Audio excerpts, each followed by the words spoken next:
السلام علیکم جی. ابھی اڈیالہ جیل میں القادر ٹرسٹ کیس کی سماعت ہے اور ہم اڈیالہ جیل جا رہے ہیں. آ کر میں آپ کو اپڈیٹ دوں گا خان صاحب نے کیا باتیں کی اور کیا پروسیڈنگ ہوئی. آج جو آخری گواہ ہیں ان کے اوپر نیب کی طرف سے جو آخری گواہ ہیں ان کے اوپر آج کراس ایگزامینیشن ہو رہا ہے. اس کے بعد ہمارے گواہ جو ہیں ان کی لسٹ دی جائے گی اور گواہی کروائی جائے گی. اس کے بعد فائنل آرگومنٹس. ایک گواہ نے بھی خان صاحب یا بی بی صاحبہ کے اوپر فائنینشیل بینیفٹ کا کوئی گواہی دیتے ہوئے بات نہیں کی. یعنی یہ مقدمہ جھوٹا بنایا گیا, پھر جھوٹے گواہ لائے گئے اور الحمدللہ زبیدہ ہوں یا پرویز خٹک ہوں یا اعظم خان ہوں, کسی ایک نے بھی جو وہ کیس بنا کر آئے تھے اس کے مطابق وہ گواہی نہیں دے پائے. تو انشاءاللہ اللہ تعالیٰ کرم کرے گا.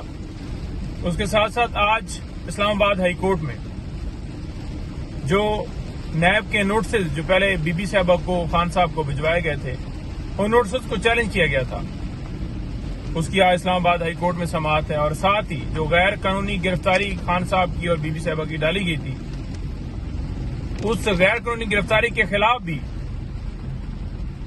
درخواستیں دی گئی تھی اسلام آباد ہائی کورٹ میں.